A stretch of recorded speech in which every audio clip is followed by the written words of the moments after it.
Hey, hi YouTube, what's going on? This is iTalk2, and in today's video we're going to be covering Overwatch 2, and the fact that I wanted to discuss this for a video because I thought this would be an interesting topic of discussion. So it's no secret that in Overwatch 2 there are some characters that are just flat out better than other characters.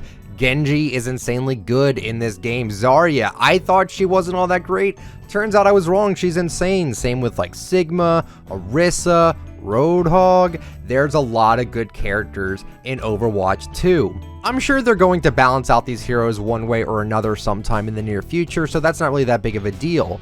But I wanted to bring this up because Genji is the main point of contention, at least for me. I think he's extremely strong with the new DPS passive ability. The fact that he's just so good without all the stuns and the barriers and stuff, like he is a god tier pick right now. The reason why we're talking about this today is that isn't it a coincidence that at tier 80 we have the Cyber Demon Genji skin, right?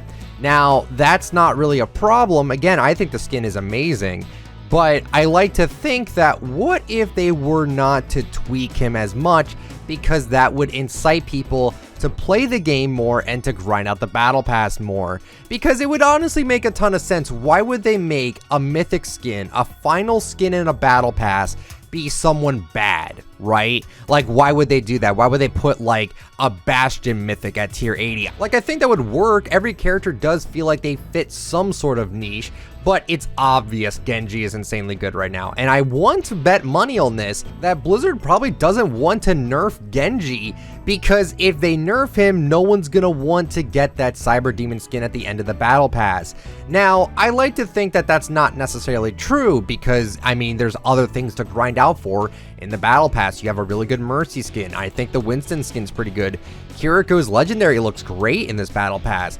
The Cassidy skin isn't terrible either. Like, there's some good stuff in the battle pass, so I don't think them nerfing Genji and being the tier 80 skin, I don't think that's going to necessarily change people's reaction to grinding out the game, because I think right now everyone is really enjoying the game, and I think that's good. But I also was kind of thinking about this too.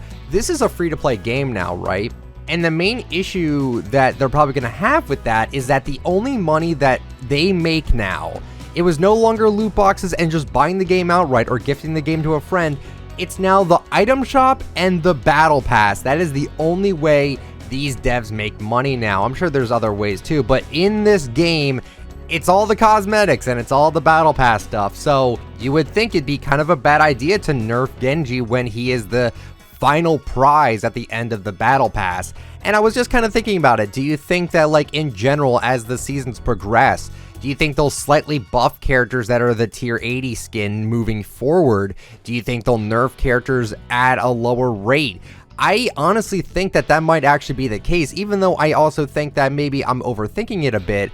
I don't see why I would be overthinking it a bit, because it makes logical sense. Like, why would you put a bad character at tier 80 to get a skin? Like, why would you do that? It hasn't stopped them before. Mercy right now is at one of the worst states she's ever been in Overwatch 2, but she still has a legendary skin at tier 50. Right? So I don't think that necessarily dictates anything, but I do think that moving forward, they might be a little bit less inclined to nerf the character, because here's the thing too, this isn't like some sort of idea I pulled out of my head. You gotta remember too, the new characters when they were on release were busted, right? Like, a lot of them started off way too strong. Brig, easily one of the biggest examples of this, and she barely got nerfed until it was a bit too late for people. She was still strong in Overwatch 1 even after all the nerfs, and they didn't want to destroy the character, I guess. And that is understandable to an extent, but you gotta really think about it too, that it seems like this could happen, even if it's just for a tier 80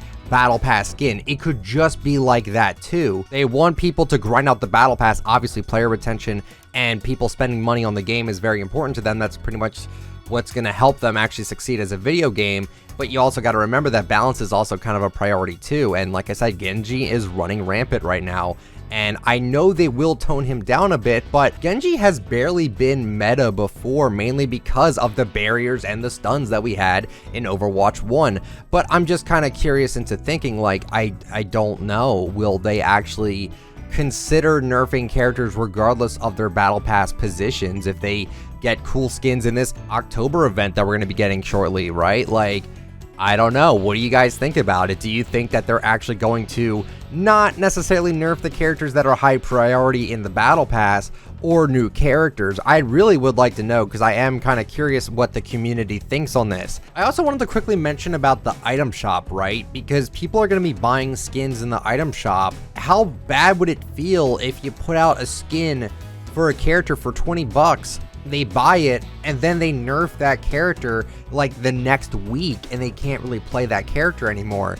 We didn't really have this issue in Overwatch 1 because everything was just in the loot boxes and it wasn't as predictable, I guess you could say, where it was like, okay, if we get a new Roadhog skin, then that means they're not going to nerf him or they're not going to buff him, right? Like, I don't think that skins should dictate on the meta or anything of that sort, but it's just something to bring up because, again, $20 for one skin now. I know it comes with like bundles and stuff, but like that's a decent amount of money, and people are going to get really mad if they spend that much money on a character they like and then it turns out, oh, they're actually really bad and you can't really play with that character.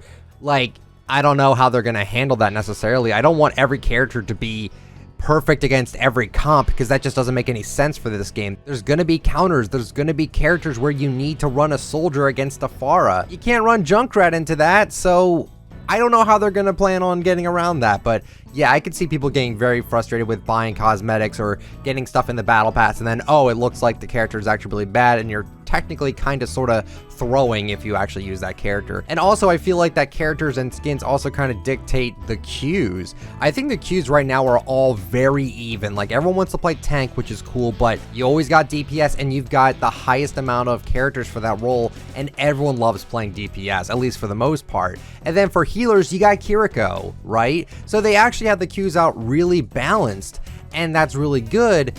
It's just that now that I'm thinking about it though, like, it does kind of worry me though that like when a new character comes out that's a tank, you know, the tank role is going to be like a 10-minute queue at that point. But then you also got to think again with like what I was talking about with the skins and stuff.